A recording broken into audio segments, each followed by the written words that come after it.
കാട്ടുപന്നികളുടെ ആക്രമണത്തിന് പരിഹാരം കാണാൻ ശ്രമിക്കുകയാണ് പത്തനംതിട്ട അടൂരിലെ കർഷകർ. ലക്ഷങ്ങൾ ചെലവഴിച്ച് പലതും ചെയ്യാറുണ്ടെങ്കിലും ഫലപ്രാപ്തിയിലെത്താറില്ല. എന്നാൽ വെറും 4000 രൂപ കൊണ്ട് പ്രതിരോധ മാർഗം കണ്ടെത്തിയിരിക്കുകയാണ് CPIM ജില്ലാ സെക്രട്ടേറിയറ്റ് അംഗം കൂടിയായ PB ഹർഷകുമാർ. അടൂരിൽ നിന്ന് വനമേഖലയിലേക്ക് കിലോമീറ്ററോളം ദൂരമുണ്ട്.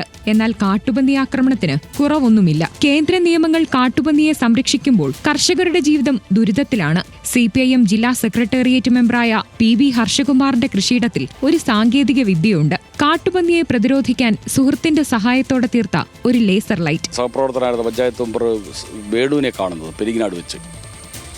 അപ്പോൾ ഞാൻ അദ്ദേഹത്തോട് ചോദിച്ചു, ഇപ്പോൾ കുറേ നാളുകളായി കണ്ടിട്ട് എന്തൊക്കെയുണ്ട് വിശേഷം, എന്ത് ചെയ്യുന്നു? അപ്പോൾ ഞാനിവിടെ ഒരു ഇലക്ട്രീഷ്യൻ, ചെറിയ കടയൊക്കെ ഇട്ട് ഇങ്ങനെ ഇലക്ട്രീഷ്യനായിട്ട് ജോലി ചെയ്യുന്നു. അതുകൂടാതെ ഞാൻ നല്ലപോലെ കൃഷി ചെയ്ത് ഇപ്പോൾ ഞാൻ ചോദിച്ചു, ഈ നാട്ടിലെല്ലാവരും പന്നിയെ പേടിച്ച് കൃഷി ഉപേക്ഷിച്ചപ്പോൾ നിങ്ങൾ മാത്രം എങ്ങനെ കൃഷി ചെയ്ത് ചോദിച്ചപ്പോൾ പറഞ്ഞു, അതിനെനിക്കൊരു ചെറിയ സാങ്കേതിക വിദ്യയുണ്ട്. എന്താണെന്ന് ചോദിച്ചപ്പോൾ ഒരു ലേസർ ലൈറ്റ് ഞാൻ എൻ്റെ കൃഷിയിടത്തിൽ വെച്ച് ആ ലൈറ്റ് കണ്ട് എൻ്റെ കൃഷിയിടത്തിൽ ഏതാണ്ട് 10-200 മൂട് കപ്പയും 10-100 മൂട് വാഴയും കാച്ചില് ചേന ഇതെല്ലാം ഞാൻ കൃഷി ചെയ്ത് എൻ്റെ കൃഷിത്തോട്ടത്തിലോട്ട് ഈ സാധനം വന്നിട്ടേ ഇല്ല. ഇതിന് വലിയ താരതമ്യേന വലിയ ചെലവുമില്ല. അപ്പോൾ അദ്ദേഹം എന്നോട് പറഞ്ഞു, ഞാൻ ചെയ്തു തരാമെന്ന് പറഞ്ഞു. പെഡസ്ട്രിയൽ ഫാനിൽ ചേർത്ത് വെച്ചുകൊണ്ട് 4 വശവും ലേസർ ലൈറ്റ് അടിക്കും. മഞ്ഞളും വാഴയും ചീനിയും അടങ്ങുന്ന കൃഷിയിടങ്ങളിൽ വർഷങ്ങളായുള്ള കാട്ടുപന്നി ആക്രമണം കഴിഞ്ഞ 3 മാസമായി ഉണ്ടാകുന്നില്ല. 34 ദിവസമായി ഇന്ന് വരെ പന്നി ഈ പ്രദേശത്ത് അടുത്തിട്ടില്ല. എന്നാൽ ഇതിൻ്റെ പരിസര പ്രദേശങ്ങളിലൊക്കെ പന്നി ഇപ്പോഴും കൃഷി നശിപ്പിക്കുന്ന വാർത്ത ഓരോ ദിവസം കേൾക്കാം.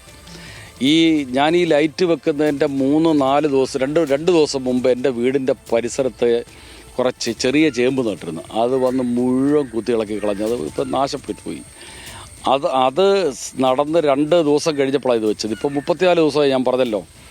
ഇത്രയും ദിവസമായിട്ട് പന്നി ഈ പ്രദേശത്തായിട്ട് ഞാൻ കാച്ചില് ചേന ചേമ്പ് പന്നി ഏറ്റവും കൂടുതൽ നശിപ്പിക്കുന്ന സാധനങ്ങളാണ് ഞാൻ നട്ടേക്കുന്നത്. പത്തനംതിട്ട ജില്ലയുടെ വിവിധ ഭാഗങ്ങളിലുള്ള കർഷകർക്ക് വന്യജീവി ആക്രമണങ്ങൾ മൂലം കൃഷി ഉപേക്ഷിക്കേണ്ടി വന്നിട്ടുണ്ട്. അങ്ങനെയുള്ള കർഷകർക്ക് പ്രതീക്ഷ നൽകുന്നതാണ് പുതിയ സാങ്കേതികവിദ്യ. ലേസർ ലൈറ്റ് സാങ്കേതികവിദ്യ കാട്ടുപന്നി ശല്യത്തിന് പൂർണ്ണമായും പരിഹാരമാകുമെന്ന് ഹർഷകുമാറും കരുതുന്നില്ല. എന്നാൽ തുടർച്ചയായി ഉണ്ടാകുന്ന കാട്ടുപന്നി ആക്രമണത്തിന് ഒരു സ്വയം പ്രതിരോധ പരിശ്രമം എന്നു മാത്രം. ന്യൂസ് മലയാളം, പത്തനംതിട്ട.